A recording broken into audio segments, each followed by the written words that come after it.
떨고 있습니다.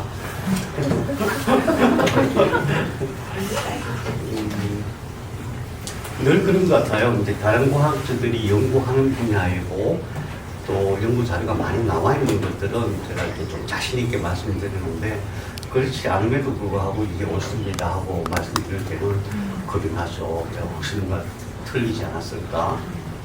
거짓말 하는 거 아닐까? 또 나보다 더 잘 아시는 선생님들이 발목을 제기하면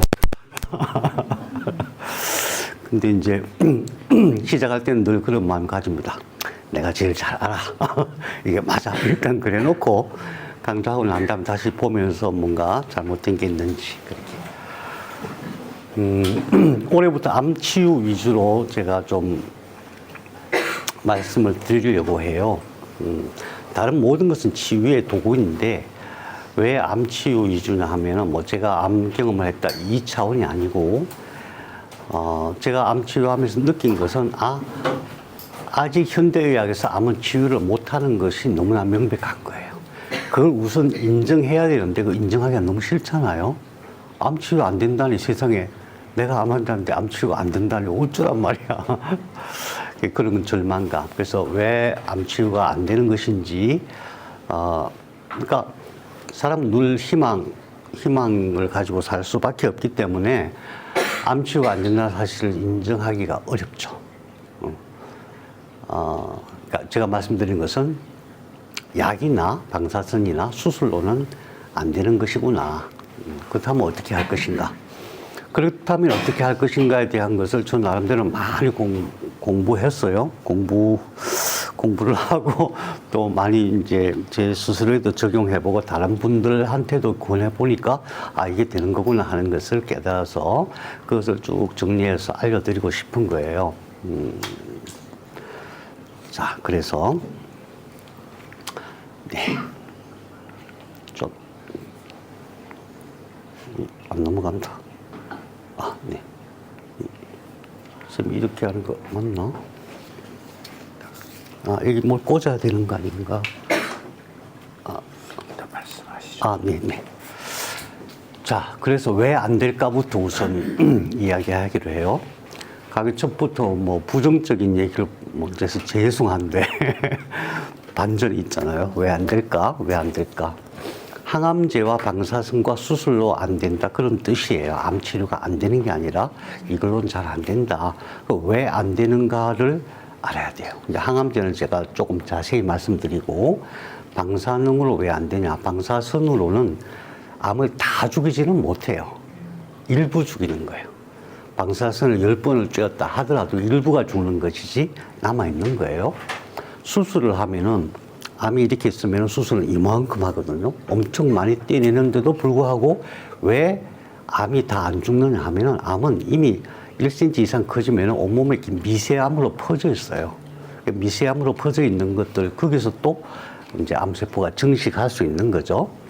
그래서 방사선 수술이라고 하는 것은 일시적으로 암세포를 줄인다 이 차원이지 암을 완전히 치료한다 이런 차원은 아닌 거죠. 항암제도 사실은 원래 항암제라는 말 이름은 암 억제제예요. 항암제로 암을 다 죽일 수는 없다. 암을 억제한다 그런 뜻이죠. 그래서 항암제 종류를 좀 살펴봐야 돼요. 이 항암제 종류를 살펴봐야 그렇구나 하고 알 수가 있어요. 다는 아닌데 되게 이래요. 첫 번째 세포독성 항암제예요. 세포독성 항암제는 사실은 이제 암을 잘 알기 전부터 이걸 쓰기 시작했죠. 왜냐하면은 암세포를 일단 죽이자 이런 차원에서 시작된 건데 문제는 뭐냐면 독성이 어마어마하게 강해요. 그냥 강한 정도가 아니에요. 어마어마하게 강해요. 완전히 독성. 근데 이렇게 보시면은 전부 DNA. 그러니까 세포가 있으면 세포 안에 핵이 있고 핵 안에 60억 개의 핵산이 있잖아요. 그 DNA가 이제 분열하거나 또는 재조합 못하게 하는 그런 역할을 하는 거예요. 그렇게 해서 세포가 죽는 거예요. 딱 하나 미세소간 재조합을 억제하는 게 하나 있어요. 그 탁솔. 그러니까 다른 모든 것들은 사실은 굉장히 독한데 탁솔만 조금 덜 독해요. 그래서 병원에 가서 처음에 암 진단 받으면 처음에 거의 대부분 무조건 탁솔 써요. 거의 대부분. 왜 그러냐면은 지금 우리가 알기로는 표적 항암제도 있고 면역 항암제도 있잖아요. 표적 항암제, 면역 항암제를 먼저 쓰면 좋겠는데 그거는 못 쓰게 돼 있어요. 일단 먼저 세포 독성 항암제를 쓰고 난 다음에 그게 안 들으면은 표적 항암제를 쓰게 돼 있어요. 그러니까 막 어떤 때는 답답하죠. 제가 암에 걸리면은 가가지고 저도 그랬어요. 처음에 가서 항암제는 없다. 선생님한테 맞는 약은 없는데 그래도 항암은 반드시 해야 된다. 의사 입장에서는 그렇게 얘기할 수밖에 없겠죠. 그래서 그러면은 뭐 어떤 약이 좋을 거예요. 그래서 그때 알렘투 주맙이라고 있어요. 보니까 표적 항암제예요. 그래서 그럼 한번 해볼까요? 그랬더니 막상 이제 하려고 그러니까 근데 이거 혼자 못 쓰고 세포 독성 항암제 같이 써야 돼요. 그래서 저는 이제 독립군 좋아하거든요. 혼자 다니는 거 좋아해갖고 갔더니 그 상담하시는 분이 가족을 데리고 와라. 당신 혼자 못 써 있는다. 하고 뭐 그런 과정이 있었어요. 그래서 나중에 생각해 보니까 이렇게 하다간 못 살겠구나 싶어서 이제 포기를 하긴 했는데 어쨌든 세포 독성 항암제를 먼저 쓰게 돼 있어요. 안 그러면은 의료보험 혜택이 없어요. 그래서 어쩔 수 없이 의사 선생님들이 이걸로 안 되는 거 알면서도 세포 독성 항암제를 먼저 써야 돼요. 그 다음에 그게 안 되면은 표적 항암제를 써요. 근데 세포 독성 항암제 쓰고 그게 안 될 정도가 되면은 몸이 어마어마하게 많이 망가지는 거예요.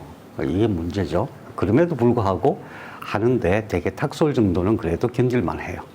다른 것들은 전부 되게 독성이 강해요. 제일 독성이 강한 게 안트라사이클린, 아데아마이신이라고 하거든요. 빨간 약.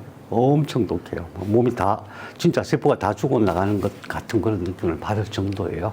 그럼에도 불구하고 다른 특별한 약이 없을 때는 그런 약을 쓸 수밖에 없죠. 어쨌든 중요한 건 세포 독성 항암제가 안 좋다 하는 것은 이제 상식이 돼 있어요. 그럼에도 불구하고 병원에 가면 우선 저 약을 처방한다. 무슨 문제가 있느냐? 정상세포에는 치명적인 부작용이 있다. 치명적이에요. 그러니까 정상세포가 살아있어야 나중에 희망이 있는데 정상세포가 약해지거나 많이 죽으면 골치 아파요. 그 다음에 일시적인 공격 효과다. 이게 암을 다 죽이는 게 절대 아니다. 그러니까 암이 일부만 죽이는 거다. 그러니까 암을 억제하는 데 필요한 약이다. 암을 치료하다 보면은 암이 너무 커져갖고 억제해야 될 때가 있어요. 억제를 반드시 해야 돼.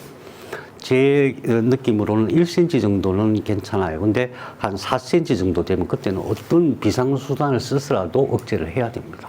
수술을 하든 세포독성 항암제를 먹든 간에. 그래서 그걸 줄여가지고 그 다음에 어떤 대책을 마련해야 되거든요. 그래서 이게 이 약이 필요 없다 이런 뜻으로 제가 말씀드리는 게 아니고 필요하지만은 그것은 용도가 암세포가 너무 커졌을 때 암이 내 몸을 전체적으로 지배하고 있을 때 그때는 필요하다. 그래서 일시적인 공격 효과를 노리는 약이다. 이렇게 해야 되고, 그 다음에 지금은 이제 세포 독성 항암제만으로 안 된다는 걸 다 아니까 표적 치료를 같이 쓰죠. 같이 병합해서 쓰기는 써요. 그래도 어쨌든 간에, 암을 죽이는 게 먼저가 아니고 정상세포를 살리는 게 더 중요해요. 아이고. 안 되네.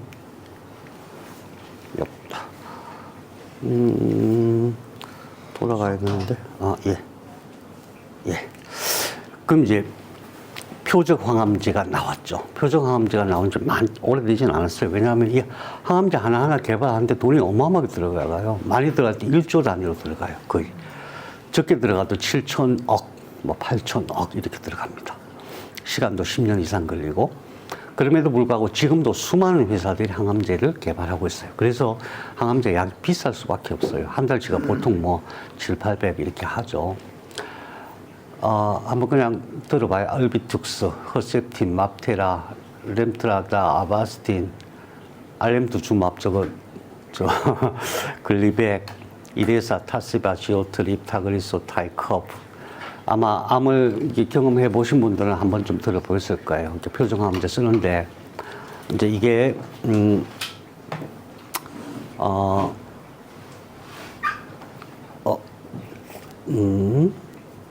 이거 말고도 표적항암제가 이제 또 있어요. 제일 있는데, 알레신다, 뭐 이런 것들. 이걸 보시면은 그렇게 암약이 많지 않다는 것을 알 수가 있어요. 많지 않아. 왜요? 허투, EGFR, 골수 백혈병, 비소세포 폐암, 허투, 이런 정도. 그 다음에 ALK, 이런 정도. 그러니까 표적 항암제라고 하는 것이, 그 표적이라고 하는 것이 몇 개 안 돼요. 그러니까 치료할 수 있는 표적이 몇 개 안 돼요. 우리 몸에서 암과 관련돼서 나타나는 표적이 몇 개나 될까요? 몇 개나 될 것 같아요? 최소 50개가 됩니다. 그 중에서 일반적으로 여러 개, 한 3기, 4기 정도 되면 한 10개가 넘어가요. 그런데 이것들은 전부 다 한 가지인데, 그 한 가지도 몇 개 안 돼요. EGFR, 성장인자. 그 다음에 허투도 성장인자. 뭐, 골수성 백혈병, 이것도 성장인자. 몇 개 없어요. ALK 정도. 그러니까, 50개의 표적 중에서 현재 표적 항암제로 나와 있는 약은 몇 개 안 된다는 거예요. 이게 중요해요. 백 선생님 약이 저거거든요. 알레신자. 예, 알레신자잖아요. 근데, 비소세포 폐암에서 ALK 양성일 때, ALK 양성이면 되게 전이가 빨리 되거든요. 근데 저거 하나만 해갖고 되냔 말이죠. ALK 그것만 변이를 억제하고 되냔 말이죠. 안 되거든요. 그게 이제 EGFR도 물론 억제가 되지만.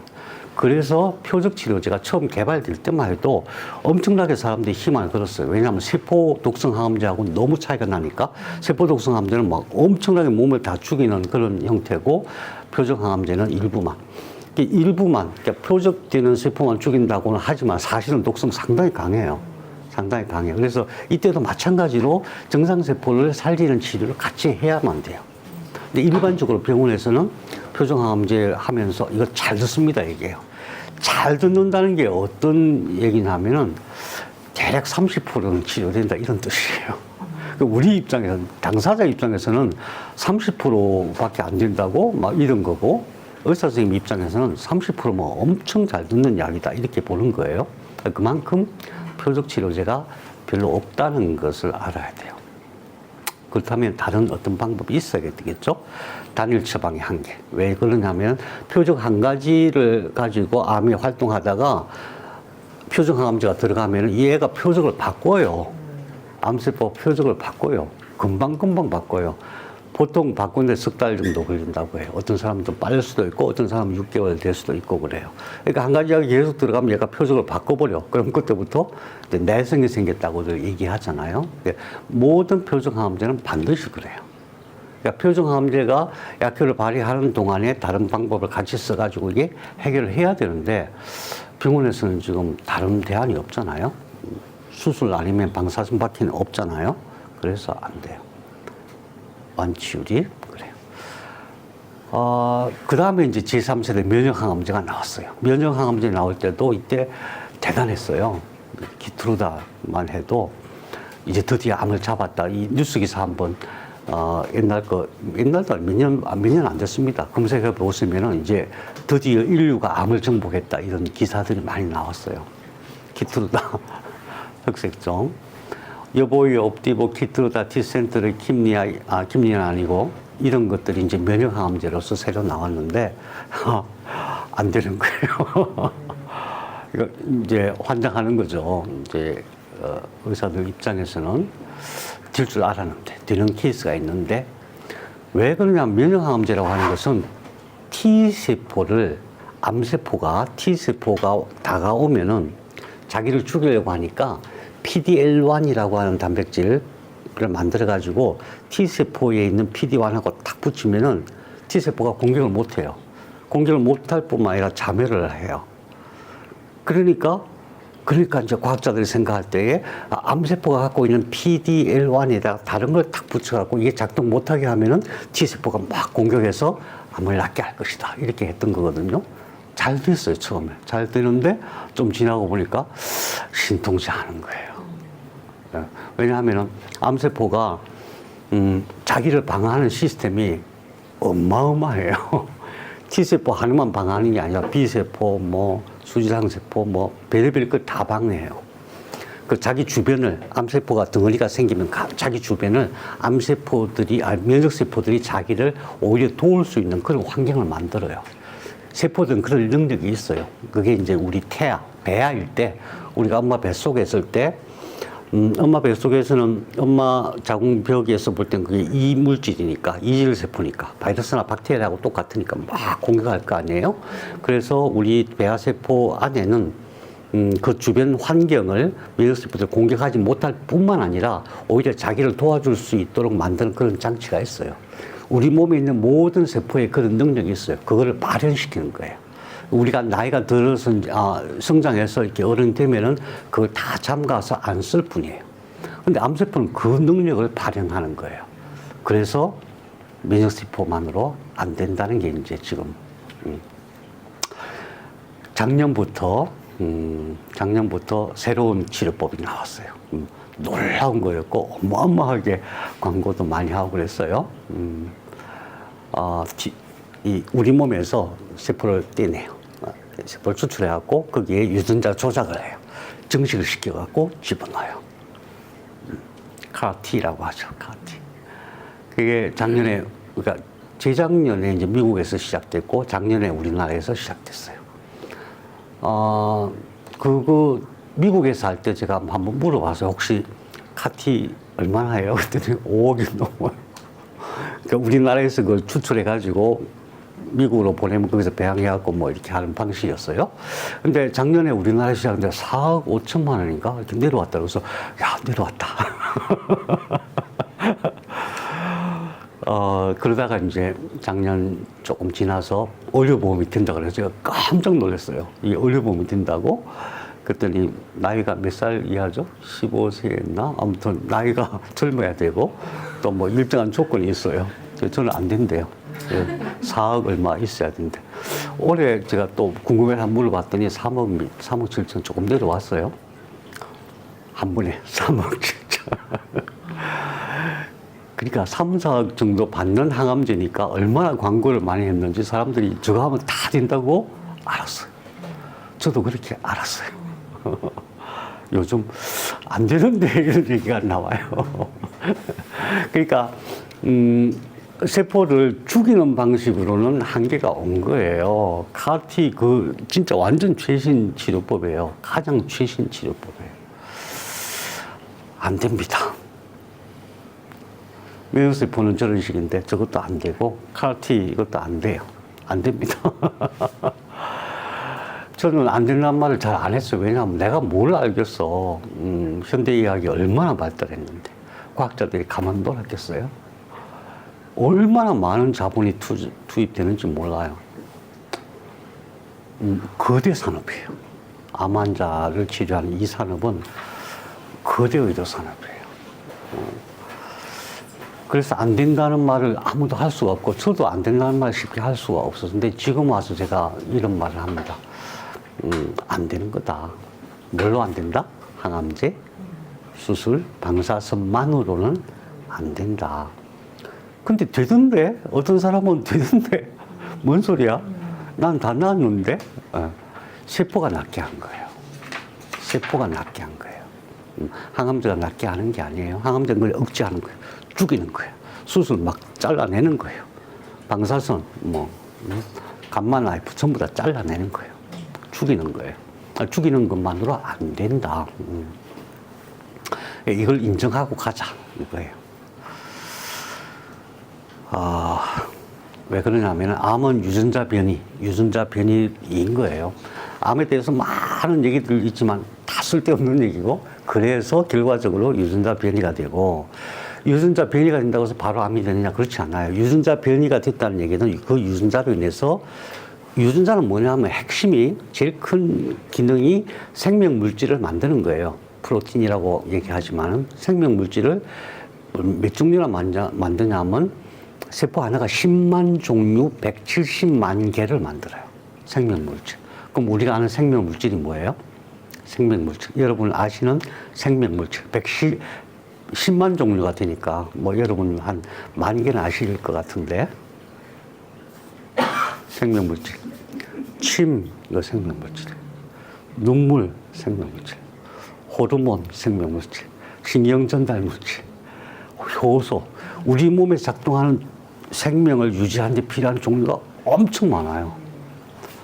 사실은 동물, 식물, 뭐, 이 지구상에 사는 모든 생태계를 다 통합하면 이 종류가 1,000만 가지가 넘어요. 근데 일단 우리 몸에서 세포가 만들어내는 게 10만 종류의 170만 개의 생명물질을 만들어서 우리 몸에서 작동하는 거예요. 암이라는 건 뭐냐면은 유전자가 변이돼가지고 이 생명물질이 잘못 만들어지는 거예요. 유전자 변이만 된다고 해서 암이 되는 게 아니고 유전자 변이로 인해서 생명물질이 잘못 만들어져요. 예를 들어서 P53이라는 게 있어요. 암세포는 늘 생기는 거예요. 우리 몸에서 세포가 분열하는 과정에서 암세포가 반드시 생기게 돼 있어요. 모든 사람에게 다 생겨요. 그럼 그것을 처리하는 유전자가 있어요. 브로카1, 브로카2, P53 이런 것들이 만들어내는 생명물질이 암세포를 죽이거나 암세포를 바꾸거나 막 맷돌에 갈아가지고 싹 분해하기도 하고 이 잘못된 것을 수리를 해요. 각도를 바꾸고 막 또는 유전자 그 시퀀싱을 바꾸고 막 진짜 대단한 화학자예요. 근데 그게 변이가 돼버리는 거예요. P53이 변이됐다. 그러면 매일 발생하는 암세포를 정상세포로 바꾸지를 못하는 거예요. 그런 식으로 암이 발생하는 거예요. 그것도 우리 몸에서 암이 발생했을 때 그걸 처리하는 기능이 워낙 뛰어나기 때문에 유전자 변이됐다고 해서 바로 암이 되는 게 절대 아니에요. 학자들은 유전자 변이가 되고 나서 암을 유발하는 생명물질을 계속 얘네들이 만들기 시작하는데 한 10년 지나니까 암이 되더라 이렇게 얘기합니다. 그 10년 동안 무슨 일이 일어나고 있냐면은 변이된 유전자를 고치려고 하는 노력이 세포 내에서 엄청 일어나고 있고 또 변이된 유전자가 만들어낸 변이된 생명물질, 단백질을 그것을 수리하려는 노력을 또 엄청 하고 있는데 하다 안 돼가지고 계속 암세포는 생기는데 하다 안 돼가지고 드디어 1cm 이하의 종양 크기로 커지는 거예요. 1cm가 커지면은 1cm면 세포가 10억 개예요. 10억 개. 그때부터는 통제가 안 돼요. 10억 개에서 딱 늘어나기 시작하면은 몸의 시스템 자체가 얘의 존재를 인정하게 돼요. 관리 시스템이. 뇌와 척수가 얘를 새로운 생명으로 인정해요. 그럼 그때부터 새로운 생명으로 살아가요. 얘가. 우리 몸 안에 새로운 생명으로 탄생하는 것이 암세포예요. 그러면 얘는 어떻게 작동하냐면은 놀랍게도 수정란하고 똑같이 작동을 해요. 엄마 뱃속에서 우리 이제 엄마 반쪽짜리 세포, 아빠의 반쪽 세포가 만나서 하나의 세포가 되고 이게 몸이 되는 거잖아요. 걔네들이 하는 거하고 똑같은 행동을 해요. 똑같은 무한정식을 해요. 그 다음에 면역세포를 다 이렇게 막아내는 그런 기능을 발현해요. 원래 모든 세포가 그런 능력이 있거든요. 그걸 자물쇠가 잠겨있던 능력을 다 풀어가지고 그걸 발현시키는 거예요. 그 다음에 어떤 독성 물질이 들어오죠. 왜냐하면은 배할 때 한 2mm, 3mm일 때 엄마가 먹는 음식이 이제 이렇게 들어오면은 그게 얘한테는 독성 물질이에요. 우리는 그냥 맛있게 먹는 물질인데 배한테는 독성 물질이죠. 그럼 그런 거 다 퍼내요. 그런 능력이 배한테 있으니까 그거와 똑같은 행동을 암세포가 하기 시작하는 거예요. 그리고 무한정식하고 그 다음에 원래 세포는 이렇게 딴 데를 뚫고 들어가지 못해요. 자기 영역이 있어요. 근데 막 뚫고 들어가고 그래요. 그래서 암을 치료한다는 것은 결국은 최종적으로는 변이된 유전자가 복구가 돼야 되고 당장은 변이된 돌연변이가 일어난 그 유전자가 만들어내는 생명물질을 그 처리를 억제를 해야 돼요. 억제를. 제일 먼저 억제해야 될 게 EGFR, FGFR 이런 거. 그로스 팩터, 성장인자거든요. 예를 들어 허투 유방암 그러면은 허투라는 그러니까 성장인자가 있는데 평소보다 50배 정도 정식해서 생기는 게 허투 유방암이에요. 근데 그런 정식인자 하나만 있는데 여러 개가 있어요. 그래서 허투 그러면 허셉틴이라는 약을 쓰거든요. 그럼 한 서너 달 정도는 이게 잘 줄어들거나 억제가 돼요. 조금 있으면 암세포가 허투가 들어가고 허투 성장인자를 못 쓰네. 그러면은 허완을 만들어. 그래갖고 허완 가지고 막 갑자기 증식해. 그러면 이제 그 약을 만드는데 10년 걸려. 어쩌라고. 10년 동안. 그래 막 타이크볼 쓰고 막 그러는데도 잘 안 돼. 그래서 새로운 약들이 나오기는 하는데 암세포가 스스로 방어하고 스스로 변화하는 걸 인간의 능력으로 따라갈 수가 없는 거예요. 그래서 안 되는 거예요.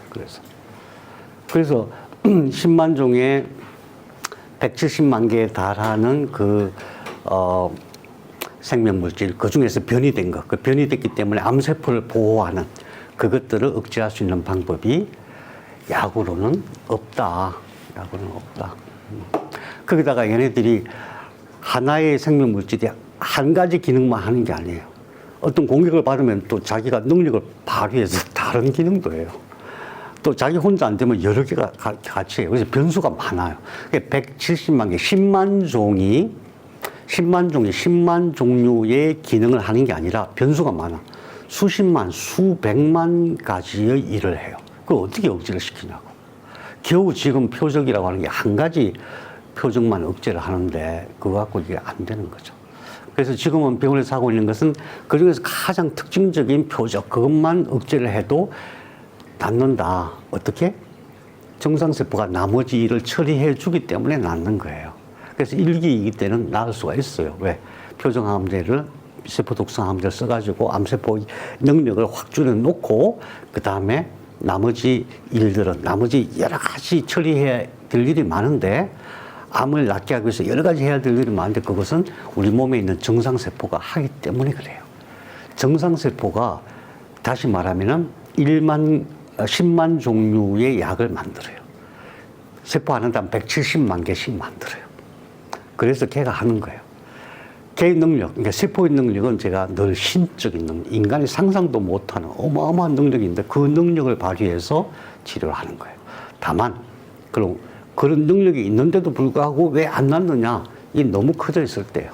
너무 커져 있을 때. 그래서 이걸 줄여가지고 결국은 정상세포가 암을 낫게 하는 것이 진짜 좋은 방법이다. 우리는 그 방법을 찾아가자.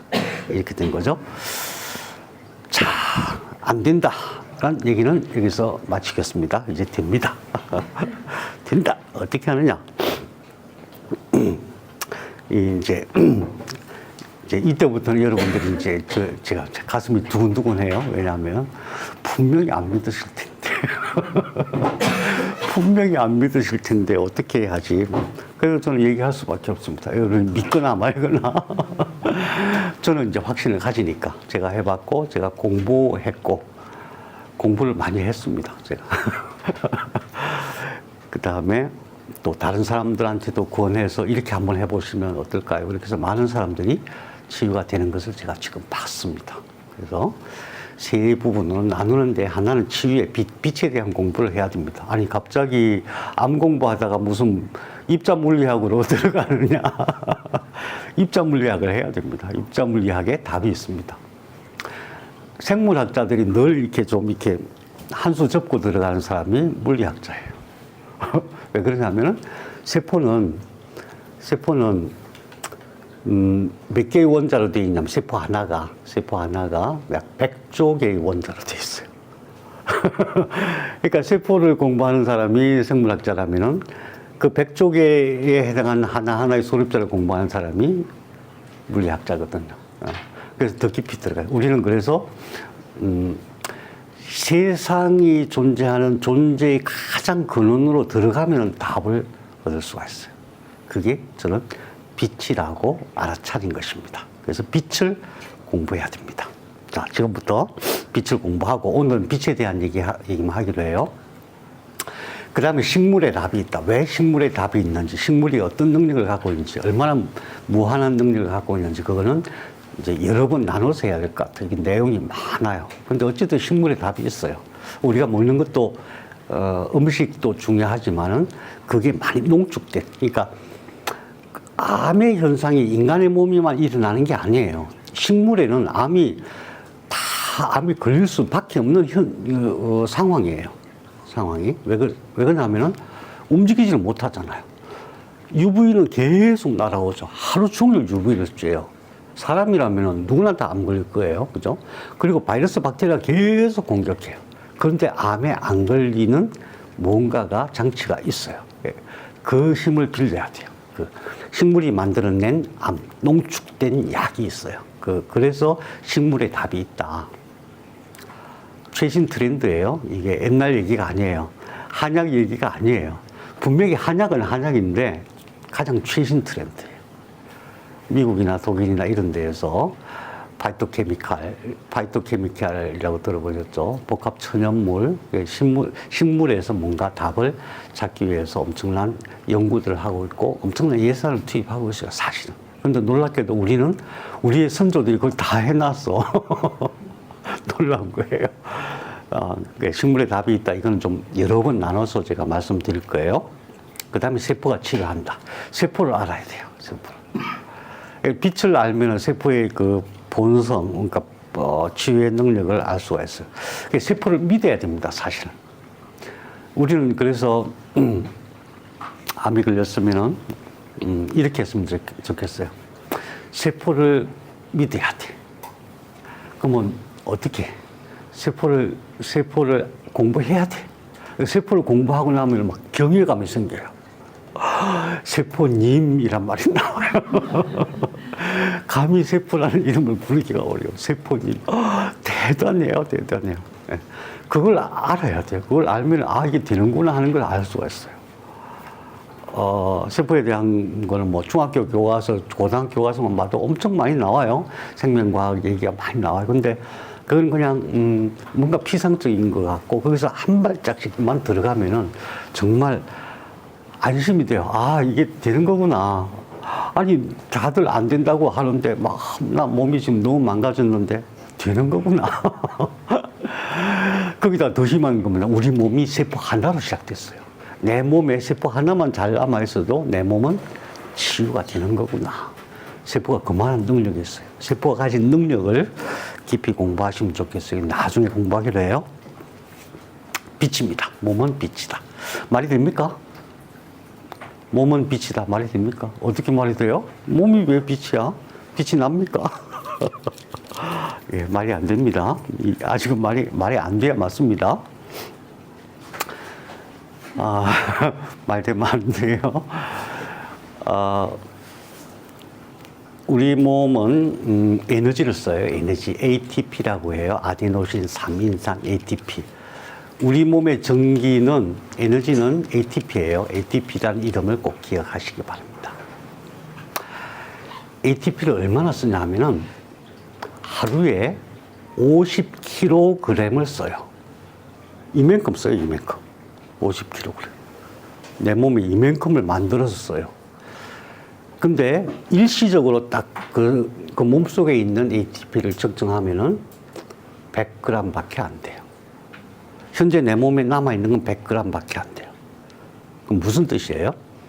50kg의 에너지를 만들어야만 내 몸이 살아갈 수가 있는 거예요. 나오는 즉시 다 쓰는 거예요. 다시 말하면은 ATP가 즉시 안 만들어지면은 안 되는 거예요. 병이 오는 거예요. ATP가 우선 그래요. 그래서 ATP는 정말로 굉장히 중요한 생명 물질이다, 에너지다. 그럼 ATP를 어떻게 만드냐, 이거 알아야 돼요. ATP가 잘 만들어지느냐, 이거 알아야 돼요. 그 다음에 ATP 중요하고, 그 다음에 우리가 음식을 먹으면 그 음식에서 빛을 꺼내서 ATP를 만들어요. 음식에서 빛을 꺼내서 ATP를 만들어요. 안 놀라세요? 왜? 안 놀라지? 왜? 빛을 꺼낸다니까요. ATP를 만드는데 50kg. 어마어마하게 빨리 만들어야 돼요. 세포가 어마어마하게 막 상상도 못할 정도로 빨리 많이 만들어야 돼요. 그게 생명의 기본 현상이에요. 그 에너지가 떨어지면 아무것도 안 되는 거예요. 내 힘이 없다. 무조건 ATP 부족한 거예요. ATP 약국에서 팔거든요. 그거 먹는다고 되냐? 그게 안 돼요. 왜? ATP에 담겨 있는 것은 빛이에요. ATP는 빛을 담는 그릇이에요. 그 빛으로 우리가 살아가는 거예요. 빛이 어디서 왔느냐? 우리 중학교 때 다 배웠어요. 광합성이에요, 광합성. 광합성 핵심적인 원리가 뭐냐면은 이파리에서 햇빛을 받아요. 햇빛이 이파리에 받으면은 이게 어떻게 빛이 들어오냔 말이죠. 우리가 생각할 때 그냥 빛이 들어와서 가만히 있나 보다. 그게 아니고 빛은 어마어마하게 빨리 움직여요. 빛의 주파수부터 계산합니다. 빛의 주파수. 최현주 선생님 오랜만에 오시는데 수학을 잘 하시니까 선생님이 계산해 주세요. 빛, 주파수는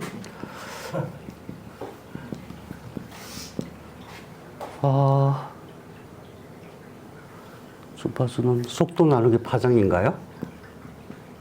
나누기 파장. 예. 그래서 빛은 속도가 얼마예요? 30만 킬로미터죠. 나누기.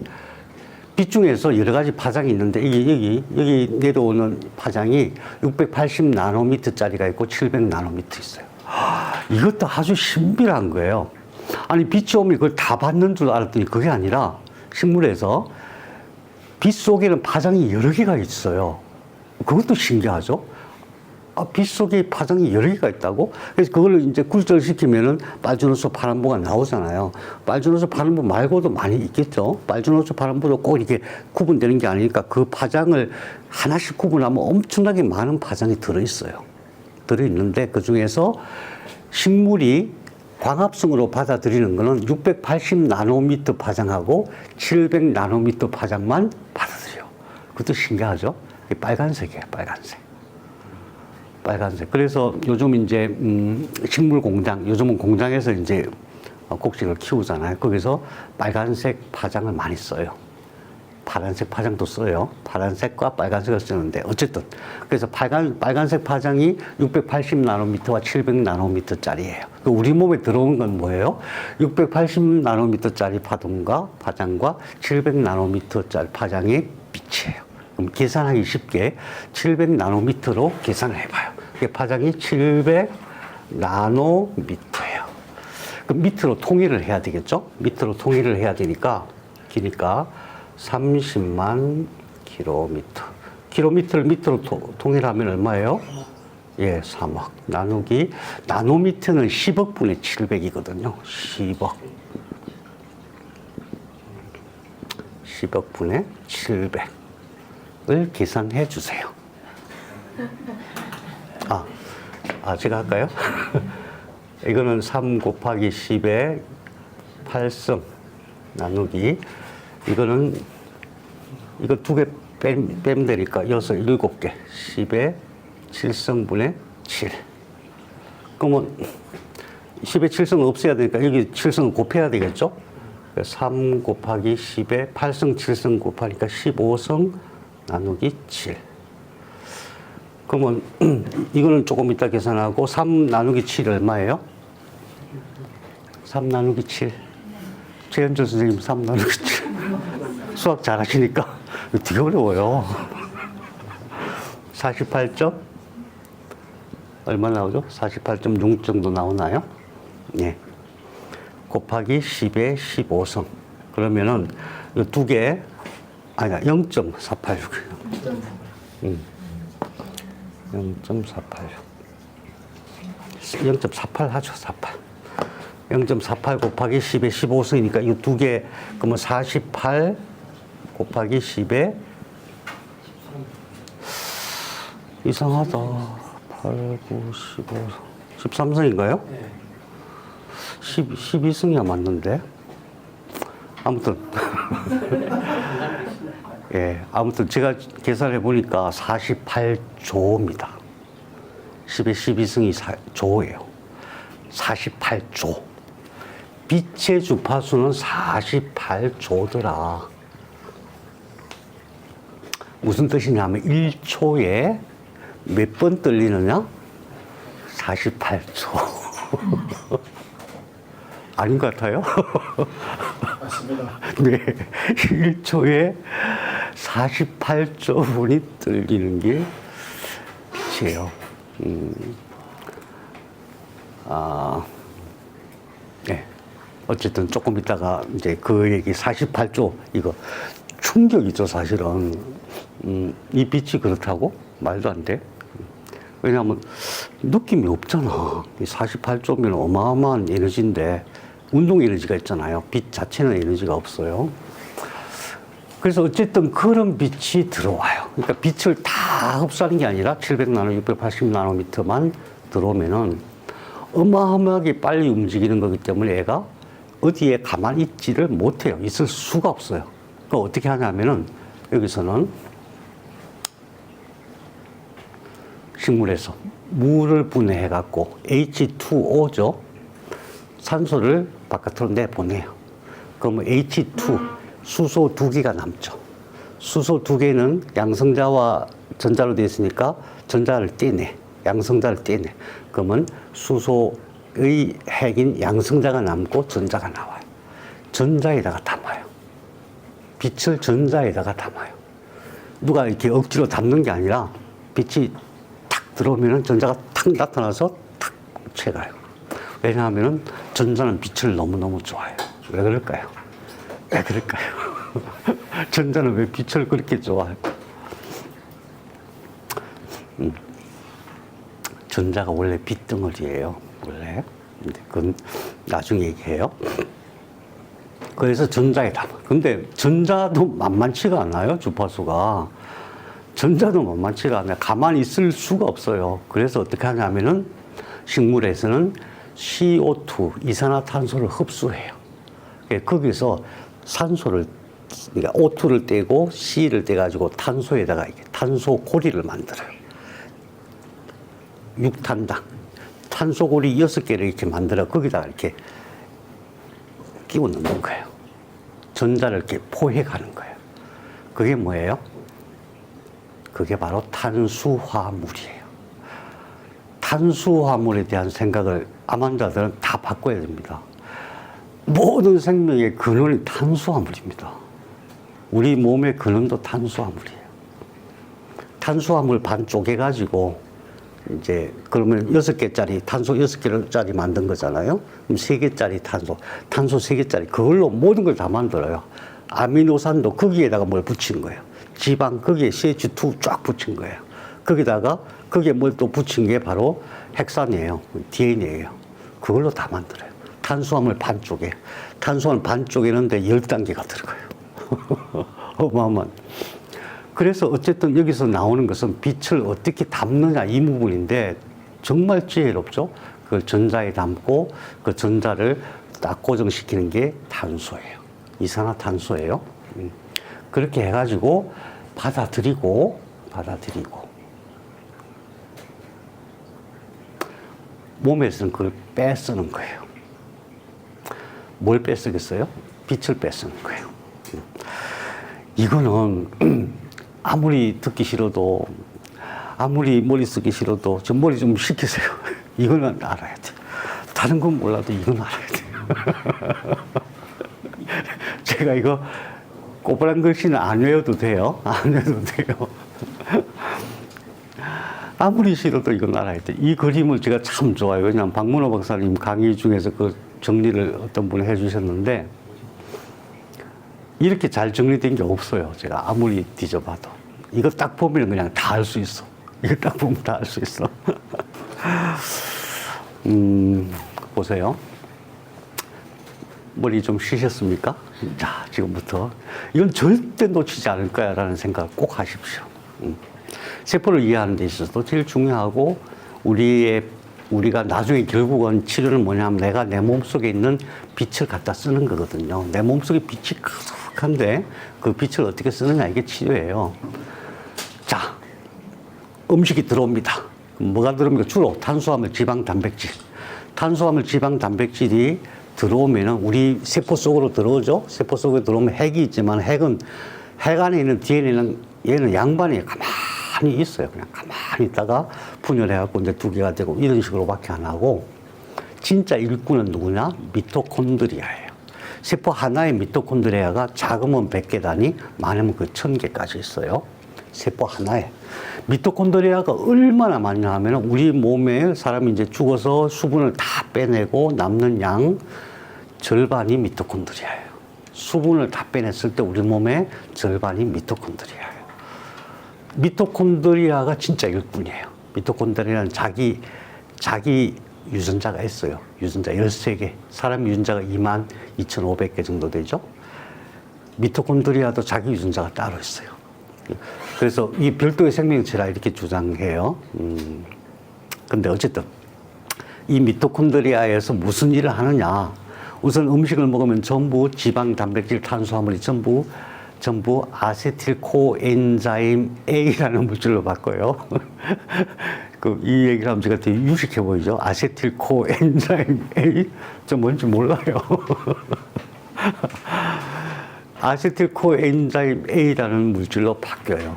그 바뀌는 과정이 되게 복잡해요. 전부 전자를 뗐다 붙였다 막 해갖고 아주 복잡한 물질로 바뀌어요. 탄수화물도 피루부산에서 아세틸코엔자임 A로, 그 다음에 지방도 피루부산으로 바뀌어서 아세틸코엔자임 A로, 단백질도 아미노산으로 바뀐 다음에 아세틸코엔자임 A로. 우리가 먹는 모든 것은 그냥 전부 아세틸코엔자임 A라는 물질로 바뀌어요. 100%. 그러니까 우리가 고기를 먹든 뭐 채소를 먹든 밥을 먹든 별 상관없는 거예요. 전부 아세틸코엔자임 A로 바뀌는 거예요. 그래서 우리가 음식을 먹을 때, 자, 중요합니다. 음식을 먹을 때 제일 고려해야 될 것은 다른 게 아니고 쓸데없는 거 고려하지 말고 그 안에 빛이 얼마나 많이 들어가 있는가 이거예요. 왜냐하면 거기서 빼쓰는 게 뭐냐? 빛이에요, 빛. 그럼 그걸 가지고 뭘 만드느냐 하면은 첫째, 저 퓨린이 있고 밑에 피리미딘이라고 했어요. 저게 핵산이에요, 핵산. 핵산이 뭐가 있죠? 우리 몸에, 그러니까 DNA가 4개의 핵산으로 되어 있잖아요. 그게 우리 몸에 어떻게 보면 제일 중요한 부분이잖아요. 아데닌, 구아신, 사이토신, 티민 이 4가지가 어떻게 배열됐는가. 무려 30억 쌍, 60억 개가 모인 게 그게 우리 몸의 DNA잖아요.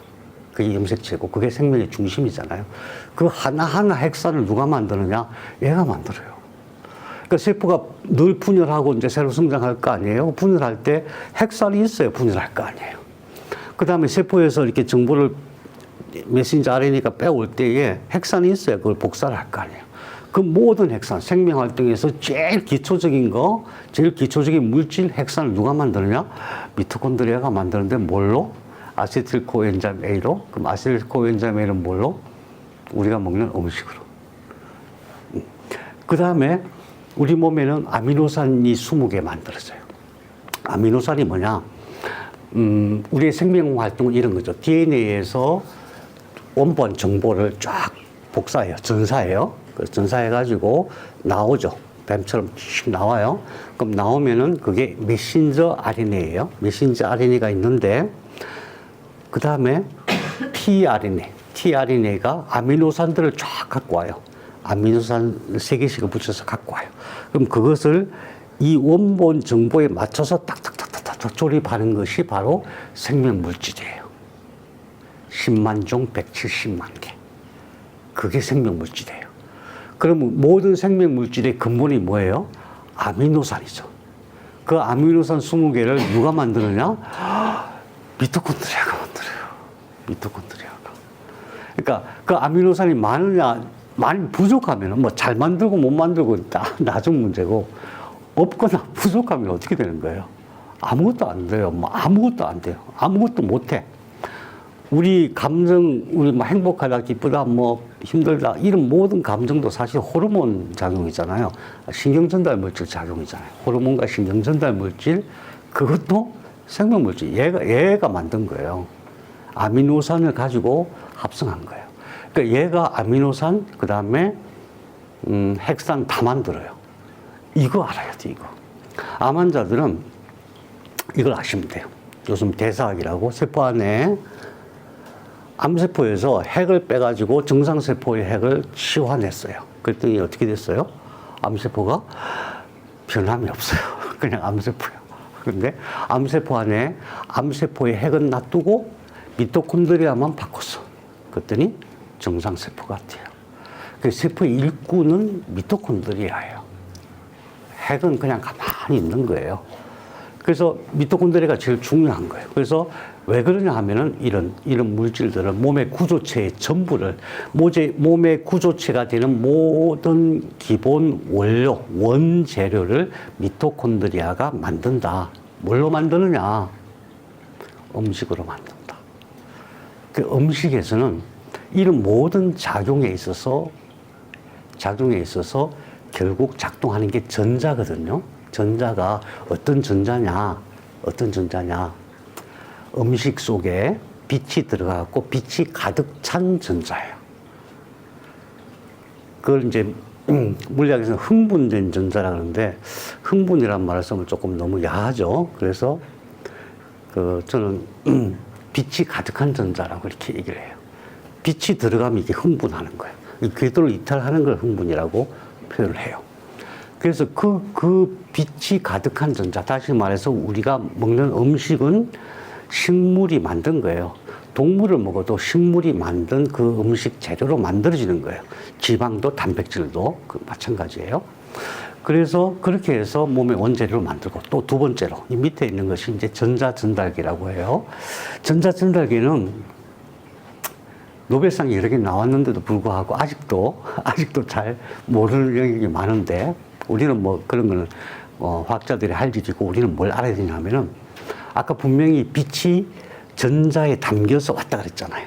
전자에 담겨서 들어와서 빛을 전달을 시키는데, 전달시키는 효소가 굉장히 복잡해요. 근데 다른 거 하나도 알 필요 없어요. 전자가 딴 데로 도망 못 가게 탁탁탁탁탁 이렇게 연결하게 만들어요. 탁탁탁탁 연결돼요. 그 전자는 어떤 전자예요?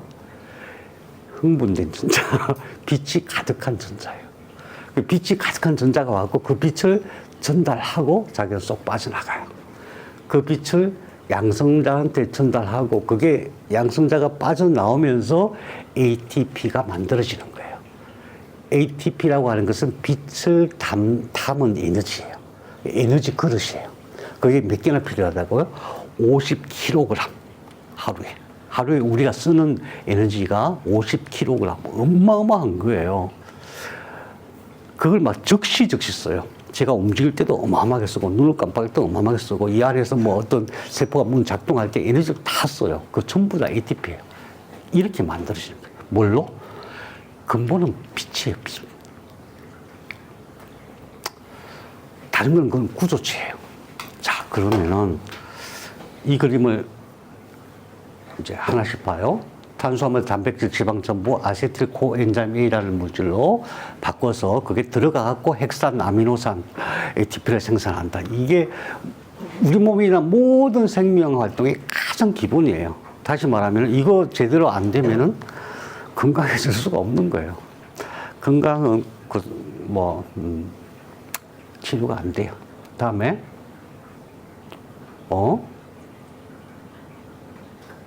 이건 아까 얘기한 거예요. 이상하다. 거꾸로 했는데. 그래요. 아까 얘기한 거는 이해되시죠? 전자, 양성자, 물 분해해갖고 그렇게 해서 일단 탄수화물이 만들어지면 이게 우리 세포 속에 들어왔을 때에 20종의 아미노산, 4종의 핵산, 양성자, CO2. CO2는 배출을 시키고, 이게 남는 것이 바로 이제 아미노산, 핵산, 양성자, 이것들이에요. 아미노산, 핵산이 바로 우리 몸의 모든 구조체의 근본인데, 이것의 진짜 근본을 만드는 것이 미토콘드리아다. 아미노산과 핵산을 만든다. 그 다음에 거기서 이제 남는 게, 그러니까 전자가 빛을 다 주고 나면은 이렇게 빠져나와요. 전자가. 그 빠져나온 전자랑 또 그 빛을 나중에 ATP로 전달하는 게 양성자라 그랬잖아요. 그 양성자랑 합치면은 전자, 양성자, H2거든요. H2 수소. 거기에 산소, 우리가 호흡할 때 들어가는 산소가 딱 붙어갖고 뭐가 돼요? H2O가 돼서 물이 되는 거예요. 물이라고 하는 것은 우리 몸에서 일을 다 하고 빛을 다 쏟아낸 나머지 잔여물, 양성자와 전자를 산소가 가서 회수하는 거예요. 회수하는 거예요. 그게 항산화예요. 항산화를 지금 너무 잘못 쓰고 있어요. 항산화는 뭐냐면 우리 몸속에 전자와 양성자가 일정한 균형을 맞추고 있어야 되는데 그게 균형이 안 맞잖아요. 그럼 미토콘드리아가 딱 신호를 보내갖고 세포가 죽어버려요. 그게 산화예요. 산화의 결과예요. 그런 거를 막는 장치가 되게 잘 되어 있는데 거기서 이제 실제로 제일 기본은 뭐냐면 산소가 들어가가지고 일을 다 마친 양성자와 빛을 다 쏟아부어낸 전자를 모아가지고 물로 변환하는 거예요. 뭐 저거는 뭐 일단 그렇다 치고. 자, 그래서 에너지의 근원이 빛이라는 걸 여러분 이제 동의하실 겁니다. 그렇죠? 우리 몸에서 일어나는 모든 활동의 근본이 되는 그 에너지의 근원은 빛이에요.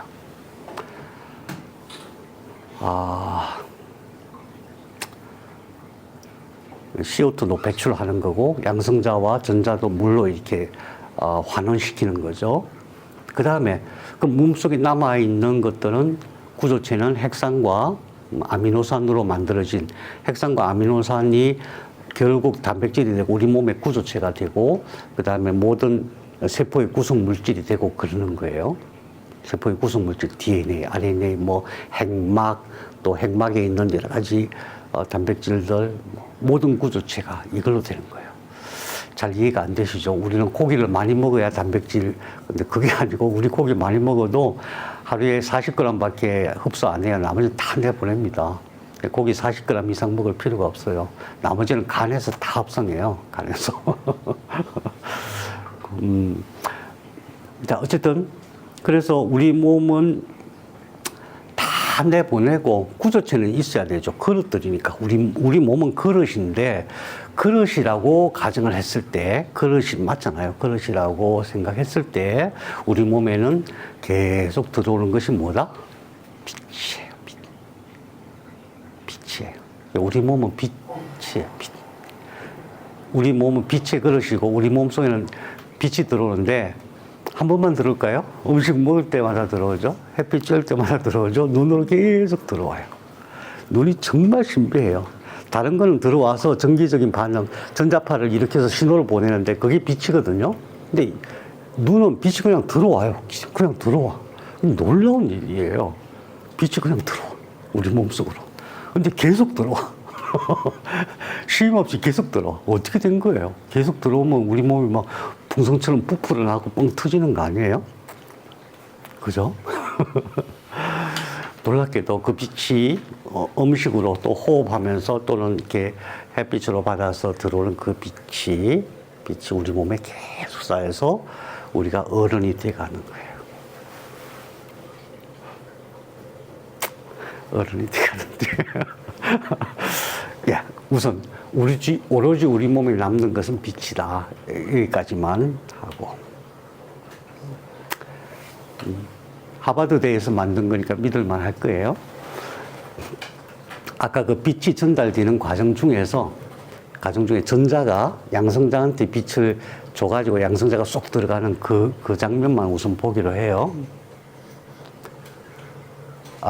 파란색은 전자고, 여기 안 나오는 노란색이 있어요. 노란색은 양성자예요. 빨간색은 효소예요. 이렇게 전자를 나르는 효소예요. 그래서 한번 보기로 해요. A small amount of energy is released each time an electron is passed between redox centers. Complex 1 harnesses 양성자. this energy across all the redox centers and uses it to pump 양성자. glucose.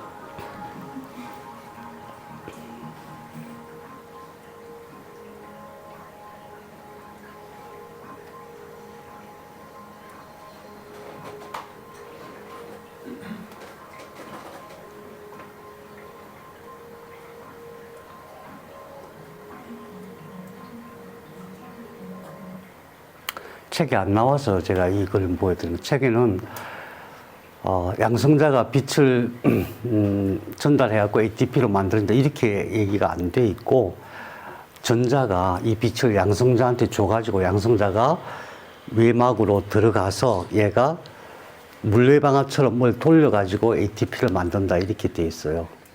제가 볼 때 말이 안 돼요. 말이. 애가 물레방아 돌린다고 양성자 3개가 물레방 하나 돌리면은 ATP 한 분자가 만들어진다. 물레방아 돌아간다고 뭐가. 거기에 빛 에너지가 들어가야 ADP라는 게 ATP가 되는 거예요. ATP. 그래서 이걸 보여드린 거예요. 전자가 양성자한테 빛을 던져줘요. 빛을 던져줘요, 말 그대로. 그러면 양성자가 그 빛을 가득 안고 바깥에 나가서 양성자가 가득 차요. 그러면 여기 내려오는 물레방아가 있어요. ATP 복합 효소예요. 내려오는 물레방아를 세 개가 한 번 돌리면은 거기서 ADP가 ATP로 탁 돼요. 그게 어떤 의미냐 하면은 우리가 하루에 500kg 필요한 에너지가 되는 거예요. ATP는 그릇이고 그 안에 빛이 담기는 거예요. 그 안에 빛이 담기는 거예요. 그 빛이 근원이 뭐냐? 전자가 양성자한테 준 거다. 이게 책에 안 나와요. 제가 엄청 오랫동안 찾았어요. 분명히 그래야 맞는데. 아마 노벨상 한 번 더 나와야 나올 것 같아요. 근데 그 빛이 어디서 온 거냐? 680나노미터, 700나노미터 그 빛이에요. 그렇게 해서 우리 몸에 남아있는 거고, 우리 몸은 그 빛으로 가득 차 있는 거예요. 가득 차 있는데, 예를 들어서 에너지 보존 법칙을 생각해 봐요. 예를 들어서 빛이 나와서 움직이는데 에너지를 썼어. 그 빛이 어디로 가겠어요? 썼으니까 사라지나요? 일을 했다고 사라지냐? 빛은 사라지는 게 아니에요. 그럼 우리 몸은 계속 빛이 축적이 되겠죠. 근데 왜 뻥 안 터지냐고.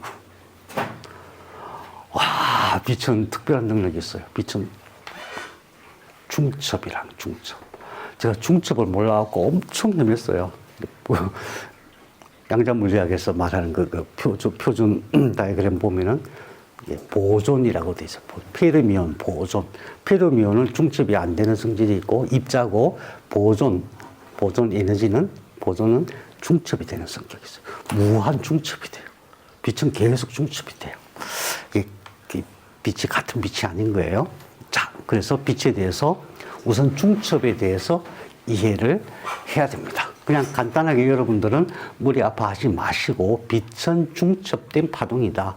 그냥 태양빛이 그냥 아무것도 없는 것처럼 보이는데 그 안에 프리즘을 통과시키면은 7개의 빛이 나온다. 그게 지금 7개냐? 여러분 눈에는 몇 개로 보이세요? 파동이 다 다르니까 대개 한 380나노에서 700나노 정도 되거든요. 그럼 뭐 1나노 차이가 나도 다 다를 거 아니에요. 그죠? 그러니까 무지하게 많은 거예요. 무지하게 많은 파동들이 저 안에 중첩되어 있는 거예요. 이상하죠? 파동이라는 게 이렇게 생긴 것 같은데, 파동이라고 하는 것은 그냥 이렇게 생긴 거 아니야? 그런데 놀랍게도 이 파동 하나가 굉장히 여러 가지 파동이 중첩되어 있는 거예요. 그래서 이것을 이렇게 분해해서 보는 게 푸리의 변환이라고 해요. 푸리의 변환. 그러니까 이 하나가 아니고 여러 개가 이렇게 중첩되어 있는 거예요. 중첩되어 있는 것을 우리는 계속 이제 간다고 생각하는데, 한 군데에서 이렇게 멈춰서 파동이 존재한다면 이런 형태가 되는 거예요. 파동의 형태가 그냥, 그러니까 이제 빛 안에 여러 가지 파동이 같이 엉켜 있어요. 어떻게 써먹냐 하면 자연은 이 중에서 쫙 분해하고 자기 필요한 것만 갖다 써먹는 거예요. 필요한 것만. 놀랍죠? 이게 파란색이잖아요. 빛이 들어오면은 저 파동이 다 들어와요. 다 들어와요. 그런데 이 중에서 나머지는 다 흡수를 해요. 빛은 흡수가 되는 거예요. 그게 중첩이에요. 중첩의 기본 개념이에요. 들어오면은 이 안으로 어디에 흡수돼요? 빛을 담는 그릇이 뭐예요? 이 안에 있는 전자로 빛이 흡수가 돼요. 그런데 이 중에서 이 파란색 파동은 뱉어내요. 그래서 우리가 파랗게 보는 거예요. 빛은 다 흡수가 되고. 그 자연은, 우리 몸은 그 중에서 필요한 것만 갖다가 써요, 갖다가. 다 쓰는 게 아니고, 빛 중에서. 그래서 우리 몸에서 받아들인 건 뭐냐 하면은 680나노미터 파장, 700나노미터 파장. 근데 제가 무슨 생각하냐면은 우리 몸에서 작동하는 빛이 680나노미터, 700나노미터 말고 또 다른 게 있어요. 붉은색 말고 다른 게 있는데 그게 요 근래에 막 연구되고 있어요. 400나노미터 이하, 380나노미터. 이런 빛이 작동하는 게 있어요. 조금 이따 볼게요. 아무튼 빛은 그런 것이라는 거죠. 중첩되어 있어서 그 중에서 나눠 쓰는 것이다. 빛이 무한하게, 우리가 인간이 상상도 할 수 없을 정도로 무한하게 중첩된 것이 전자다. 그래서 전자가 빛의 그릇이에요. 빛의 그릇. 우리 몸에 일어나는 모든 변화는 전자의 변화밖에 없다 그랬죠. 상식적으로 그럴 수밖에 없죠. 핵이 움직일 수는 없으니까. 핵은 움직이는 게 아니거든요. 최외곽 전자만 움직이는 거예요. 최외곽 전자가 서로 왔다 갔다 공유하면서 변화가 일어나요. 물질의 변화도 일어나고 어떤 여러 가지 현상도 일어나는 거예요. 전자가 왔다 갔다, 전자를 주고받거나 빼거나 더하거나 뭐 이런 거예요. 그럼 전자가 빛을 담는 그릇이니까 결국 그 안에서 일어나는 작용은 전자의 단계에 머물면 소립자 물리학인데 미래의 지식을 갖다가 이렇게 갖고 와서 쓰면은 그 안에서 일어나는 건 결국 빛의 작용이구나 하는 것을 알 수가 있죠. 우리는 단머리가 좋으신 분들이잖아요. 그죠? 당연히, 그 빛이 가득 찬 거니까 그 안에서 그 전자가 움직이면서 일어나는 건 결국은 빛이 하는 역할이구나. 알 수가 있잖아요. 그죠? 그래서 그 빛이 어떤 역할을 하는가.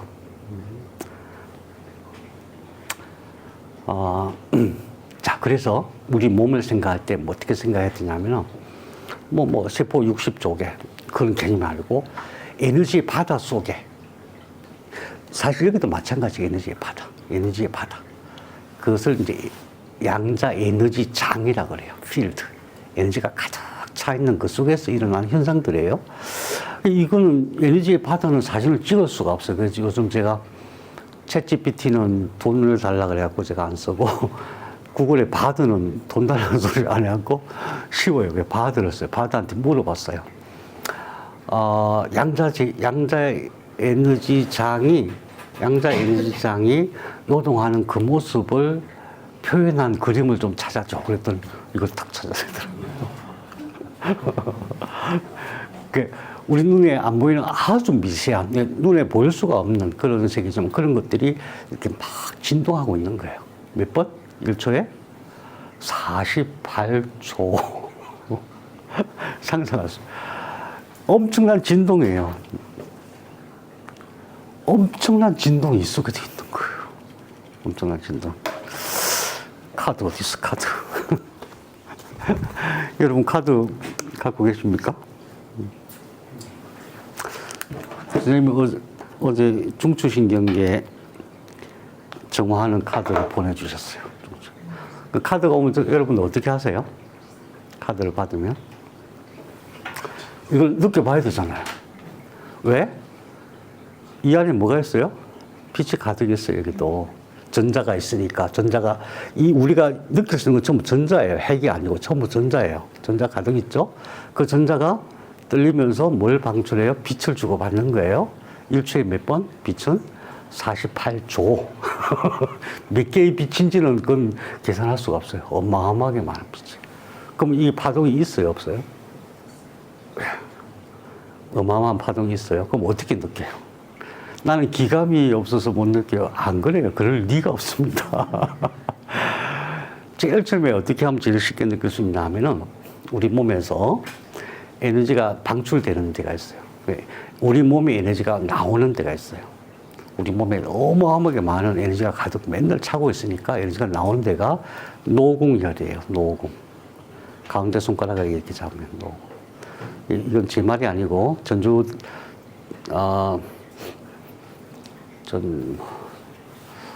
한의대에서 어디더라? 하는 데에서 온몸의 경혈을 다 전기 체크를 했어요. 전기 강도를 체크했더니 제일 강한 데가 여기다. 여기가 전기가 제일 많이 나와요. 전기가 뭐예요? 전자의 떨림이죠. 전자의 떨림이 뭐예요? 빛이에요. 여기로 빛이 제일 많이 나와요. 우리 몸에서. 어떻게 해야 돼요? 여기에 동조를 시켜봐야 되죠. 그래서 저는 오면을 어떻게 이렇게 잡고 여기다 이렇게 동조를 시켜봐요. 자, 눈을 감고 가만히 이렇게 느껴보세요. 어떤 변화가 있는지. 만약 변화를 못 느끼면은 이쪽 손에 잡아보고 이쪽 손에 잡아보세요. 아무 변화가 없어라는 선입견을 가지고 하면 잘 안 돼요. 그냥 저같이 열린 마음을 가지고 이렇게 해보세요. 그러면은 미세한 변화를 느낄 수가 있어요. 미세한 변화. 여기가 제일 강하게 동조되는 지점이에요. 자, 그래서 어떻게 하면 되냐면은 이게 중추신경계 정화하는 거잖아요. 중추신경계. 그럼 이 에너지를 어디로 보내야 되겠어요? 이 에너지는 뭐예요? 빛이잖아요. 이걸 어디로 보내야 되겠어요? 네. 네.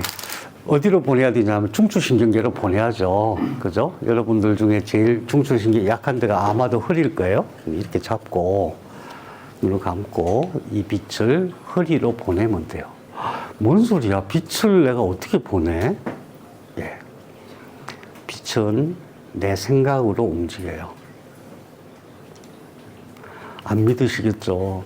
당연합니다. 제가 이해합니다. 여러분 마음을. 내 몸에 빛이 가득한데 내 생각으로 빛이 움직여요. 그래서 이렇게 해가지고 허리가 불편하면 허리 쪽으로 이렇게 보낼 수가 있어요. 이게 뭐 당신은 뭐 특별하니까 안 그래요. 저는 여러분보다 더 약해요. 몸도 약고 팔씨름해도 맨날 쉴 거예요. 그냥 저 진짜 보통 사람이에요.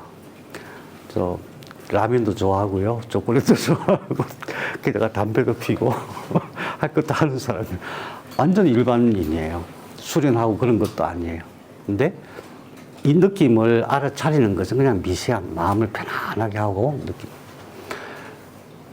놀라운 얘기예요. 사실은 이게 놀라운 치유의 비법이에요. 이 파동을 내가 느낄 수 있고 그 파동을 빛이니까 이게 빛이라는 것을 알아차리면은 많은 문제가 풀려요. 이 빛을 내 몸 속에서 빛은 파동이니까 금방 동조가 돼요. 그래서 보낼 수 있어요. 오늘 선생님이 뭐 특별한 거 하나 주셨어요. 혼자 에너지수.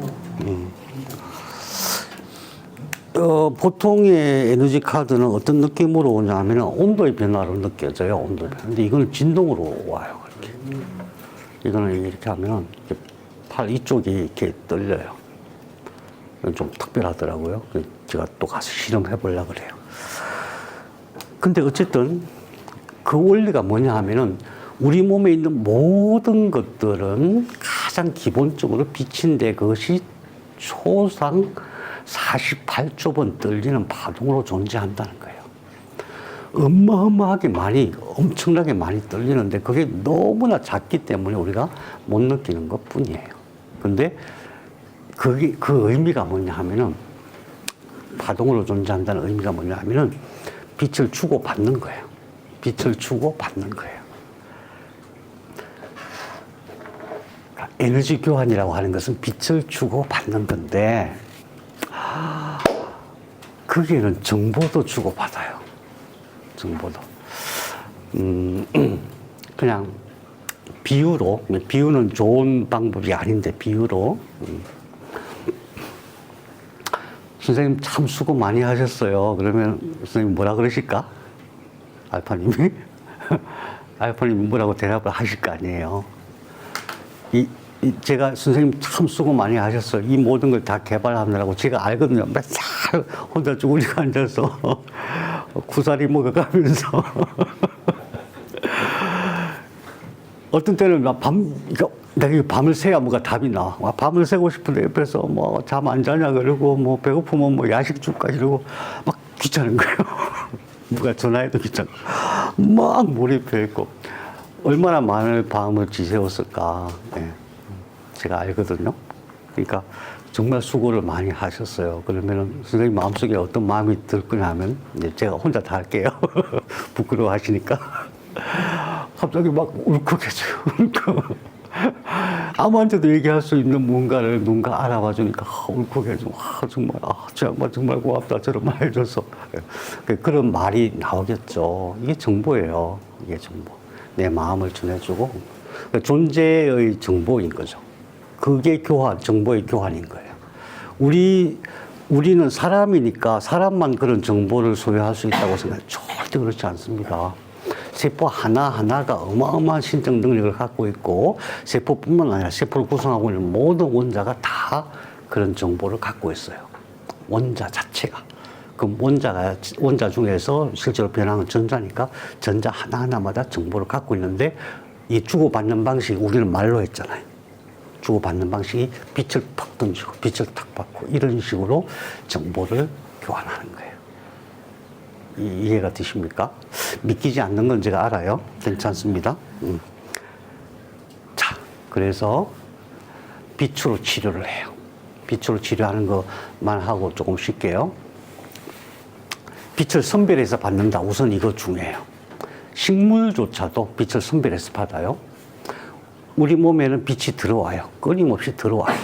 들어와서 이게 보통 감각이라고 하는 것은 어떤 뭔가가 이렇게 와서 전기적인 신호를 일으켜서 그 전기 신호가, 다시 말해서 빛이, 전자파라고 하는 말이 빛이라는 뜻 같은 말이에요. 그게 들어가서 뇌로 가서 해석하는 거거든요. 근데 빛은 그냥 들어오는 거예요. 빛이 우리 몸에 들어온다. 음식으로도 들어온다. DNA가 망가졌어요. DNA가 망가졌어요. 순서가 바뀌거나 뭐 훼손되거나 그러면은 DNA를 고치는 효소가 있어요. 걔가 확 와요. 망가졌으니까 와가지고 뭘 쬐어요. 한유 빛을 쬐어요. 그 빛이 무슨 빛이에요? 청색광이에요. 파란색 빛을 쫙 쬐갖고 DNA를 복구를 해요. 믿기십니까? 이거 제 얘기가 아니에요. 이거는 진짜 논문, 그러니까 우리나라 보통 네이처나 사이언스 나온 논문은 누가 뭐래도 믿을 만한 거예요. 예, 제 얘기가 아니에요. 논문에 나오는 그림이에요. 빛을 쬐어가지고 몸속에서 DNA가 망가지니까 망가진 건 또 어떻게 알고 와고 쫙 빛을 LED 파란색 쫙 쬐갖고 낫게 하네. 처음에 제가 말씀드렸죠. 제가 이제 암이 걸린 이유가 DNA 이렇게 잘렸어요. 그죠? 잘렸어. 그럼 잘리면은, 원래는 이렇게 문제가 생기면은 다른 과닥에서 이렇게 복사해가지고 이걸 고치는데, 이거 완전히 잘려버렸어. 어떻게 고치냐. 그러니까 세포는 그런 신적인 능력이 있는 거예요. 창조적인. 중요한 것은 저거 파란색이에요. 파란색이에요. 광유전학이라고 요즘 막 새롭게 막 일어난 학문이 있습니다. 파란색 빛이에요. 여기도 파란색 빛을 써요. 400나노미터 이하짜리 빛을 써요. 청색광을, 그래갖고 이제 단백질, 그러니까 우리 몸에 있는 생명물질, DNA, RNA 다 조절을 해요. 어마어마한 일이 벌어지고 있어요. 어마어마한 일이. 빛을 쬐가지고 세상에. 예. 이거, 누구냐 하면은 허원도 교수 2020년도에 사이언스 어드밴시즈에 발표한 거예요. 세포를 정식시키는 신경줄기세포, 그러니까 신경줄기세포가 사실은 몸을 만들었거든요. 지금도 만들어져 있고, 신경줄기세포가 모든 것의 줄기세포라고 추정들을 하고 있어요. 물론 뇌나 신경의 줄기세포인 것은 너무나 확실한 거죠. 신경줄기세포를 정식을 시키는데 뭘로? 빛으로. 청색광 400나노미터. 제가 추정하기는 한 380나노미터 정도 되는 것 같아요. 380나노미터. 놀라운 얘기예요.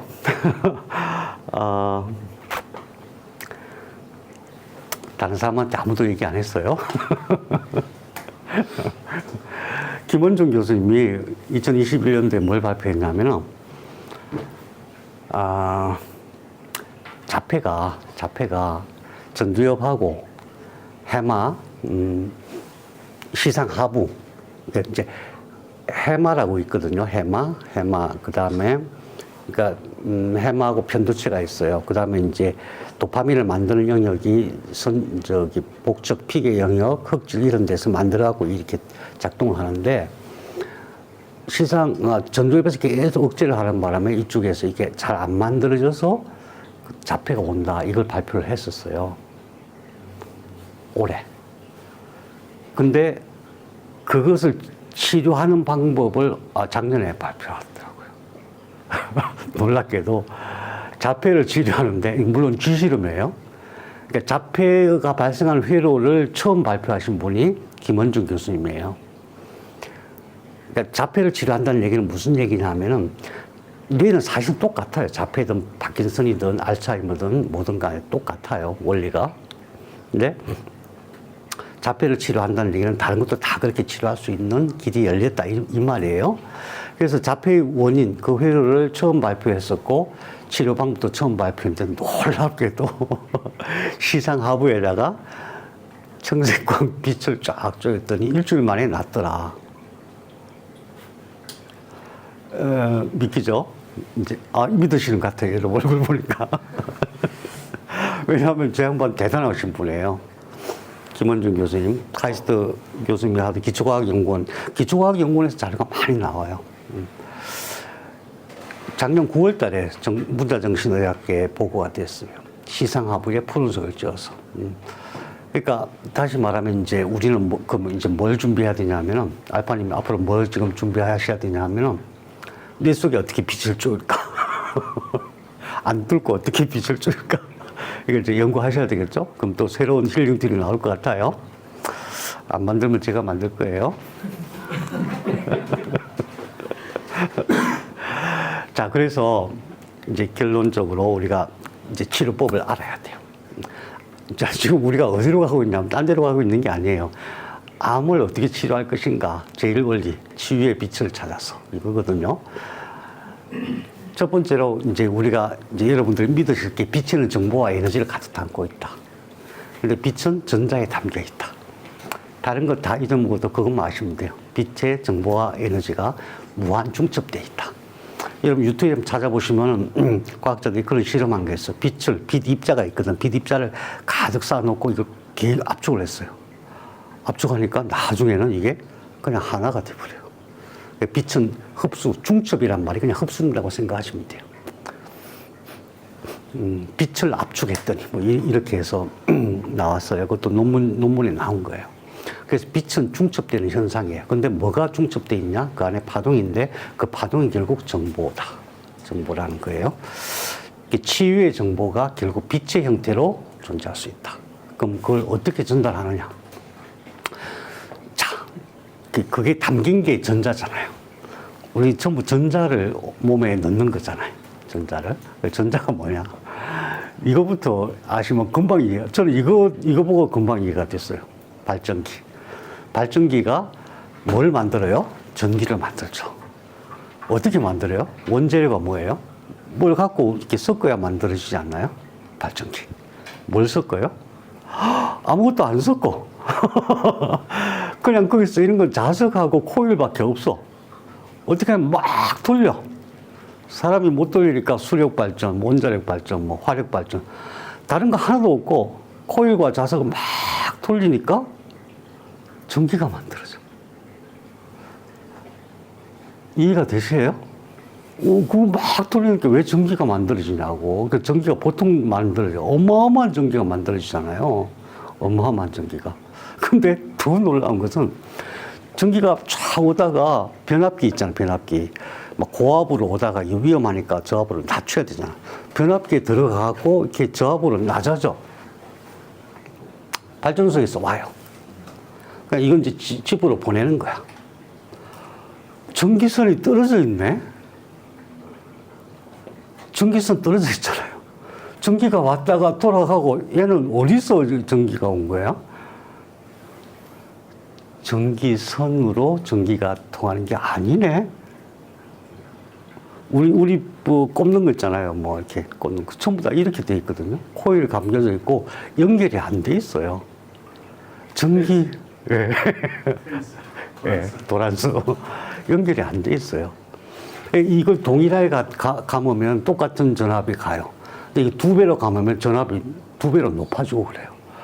뭐야? 발전기도 막 돌려서 어디서 왔겠어요? 그 에너지가. 공중에서 온 거예요. 공중에서 그래서 전자기적이라고, 전자기적. 전기는 그래서 누가 만드는 게 아니에요. 그냥 존재하는 에너지예요. 존재하는 에너지를 모아서 보내는데, 보낼 때도 이런 걸로 봐서는 선으로 가는 게 아니에요. 유도되는 거예요. 여기서 이쪽으로 유도가 되는 거예요. 예를 들어서 전기 파장이 되게 안 좋은 게 와. 그럼 이렇게 뛰어나. 그러면은 또 이제 새로운 정화된 그런 파장이 올 수도 있고 그런 거죠. 자, 이걸 제가 왜 말씀드리냐면은 이거를 보면은 전사의 원리가 조금 이해가 돼요. 처음에 김현은 교수님 전사기 얘기 들어보셨습니까? 다 아시죠? 넘어갈까요? 아, 그럼 조금 보고 갈까요? 예. 그래서 제가 폴문을 갖고 있지 않아. 가장 초기 전사기, 우리나라 가장 초기 전사기입니다. 2010 몇 년도.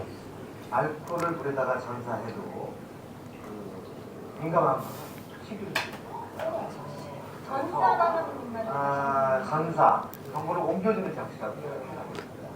90 몇 도짜리 주정 놓고 물 넣고. 규정이에요. 아주 강한. 그렇죠. 알코올이 98%가 굉장히 높은 정도예요. 이것은 생수입니다. 이렇게 누르면 불이 번쩍번쩍하면서 정보가 지금 옮겨지고 있습니다. 어디로 옮겨지는 거예요? 왼쪽에 있는 정보가 오른쪽으로. 아, 그러니까 알코올이 예, 뭐 그럼 지금 여기 전사가 초기 전사기예요. 자, 이거 보세요. 이걸 2014년도에 만들어진 전사기예요. 이거 혹시 아십니까? 보셨습니까? 못 보셨습니까? 아, 이거 뭐 중국에도 여러 군데 나가 있습니다. 누가 만들었을까요? 예, 저기 맨 왼쪽에 계시는 분이 만드셨어요. 10년 전입니다. 10년 전. 그래서 이제 제가 실험도 많이 하고 많이 써먹었었어요. 저거 보시면은, 약재, 그때 특히 약재, 귀한 약재, 그러니까 뭐 산삼이라든가 뭐 주로 그런 것들. 이건 중국에 가고 중국 술 갖고도 해보고, 중국 독충 같은 거 이런 것도 또 많이 해보고, 여기도 약재. 이분 같은 경우는 여기서 전사기에서 빼가지고 침을 맞는 그런 방법도 해보고 많이 했습니다. 이제 나중에 선생님이 주로 이제 파동을 직접 연결해서 물에 전사하고 이런 것도 많이 했는데, 이게 진짜 전사가 되면 놀라운 얘기잖아요. 놀라운 얘기잖아요. 근데 왜 안 될까요? 사람들이 이걸 안 써먹을까요? 안 믿겨서 안 써먹는 거죠. 안 믿기죠? 네, 10년 전에.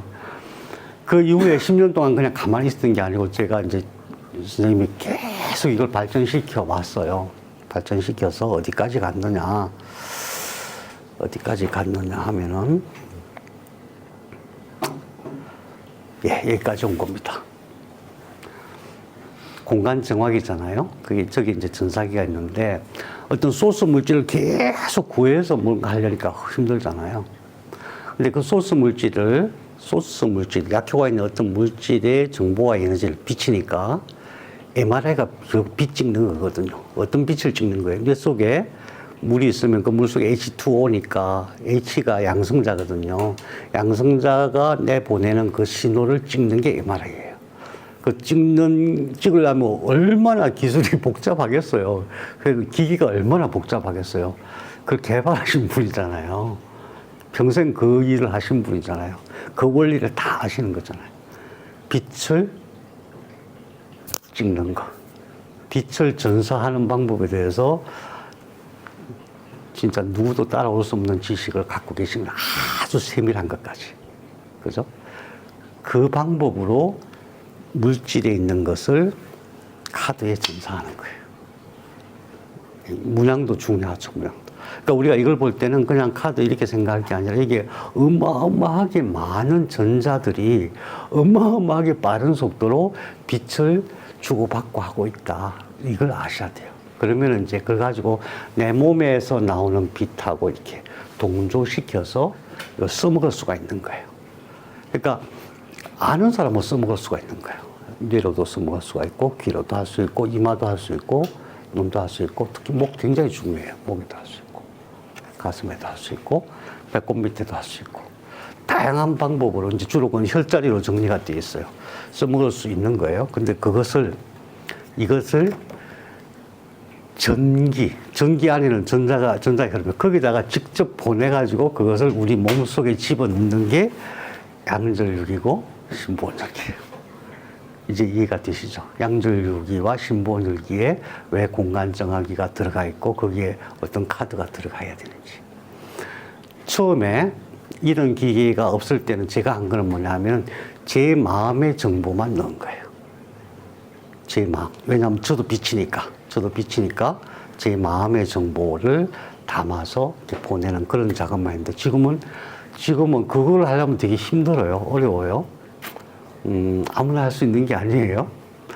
근데 이걸 사용하면 누구나 할 수 있는 거예요. 누구나. 그죠? 그래서 공간정화기 옛날 거 공간정화기 3인가 2인가 막 그런 거 나왔을 때 거기에다가 약 같은 거 올려놓고 늘 그렇게 썼어요.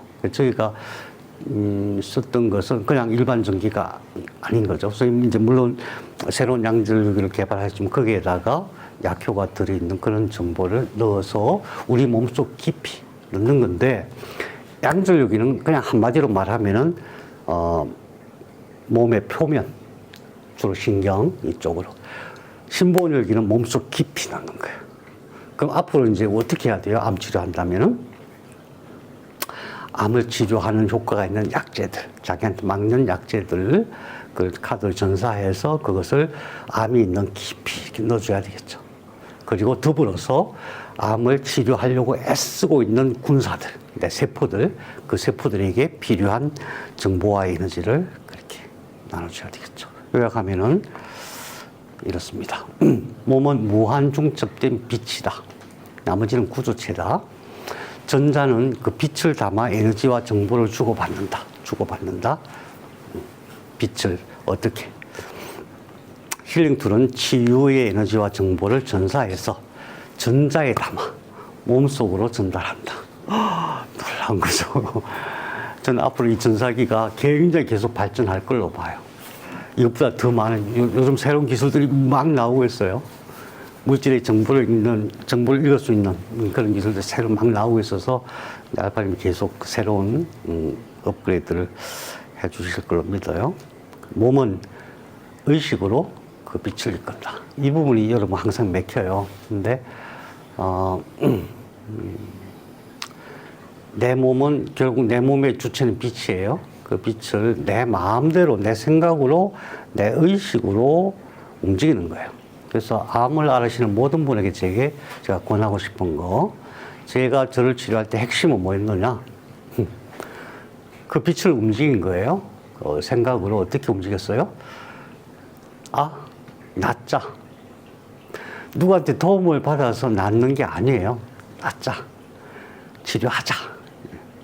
치료하자는 그 의식이 빛을 움직였고 그 빛이 작동된 거예요. 그러면은 아니 모든 암환자들이 낫자 그래 지금 죽자 그러냐? 아니에요. 제가 관찰해 보니까 자기 스스로 낫자 이런 사람은 거의 없더라고요. 몰라서 그래요. 몰라서. 누가 낫게 해줘야 돼. 누가 도움을 받아야 돼. 누구한테 찾아가야 돼. 뭘 해야 돼. 아니에요. 첫 번째 우선은 뭐냐면은 내가 내 몸의 빛에게 얘기하는 거예요. 자, 이제 낫자. 그래서 그 빛이 그 정보로 움직이기 시작해야 돼요. 그래야 뭘 하든지 잘 되는 거예요. 빛은 내 몸에 가득 찬 빛은 내 생각으로 움직인다. 내 의식으로 움직인다. 내 마음으로 움직인다. 저는 생각이란 말을 더 잘 좋아해요. 왜냐하면 더 구체적이에요. 어떤 생각을 할 것인가. 낫자. 이제 치료하자. 라고 내가 내 몸의 빛에게 말을 해줘야 됩니다. 그러면은 바로 항상 음이 있으면 양이 있고 양이 있으면 음이 있죠. 바로 뭐 무슨 수로 나을 건데 그렇죠? 무슨 수로 나을 건데 그리고 딱 기억이 딱 떠올라요. 지난번에 갔을 때 의사 선생님이 이건 안 돼요. 뭐 연명 치료해요. 뭐 이런 얘기 했잖아. 아니 서울대 박사님이 안 된대잖아. 이런 기억들이 막 떠올라요. 확실한 것은 우리 몸이 가지고 있는 빛의 능력, 빛의 정보와 에너지는 서울대 박사님보다 비교도 안 될 정도의 신적 능력을 갖고 있다는 것을 아시면 됩니다. 우리 몸에서 세포가 작동하는 방식을 아시면 믿을 수가 있어요. 자, 그래서 자, 여러분 다 같이 외칩시다. 이제 치료합시다. 치료합시다. 왜 안 해주시나요? 예, 이제 치료합시다. 치료합시다. 빛으로.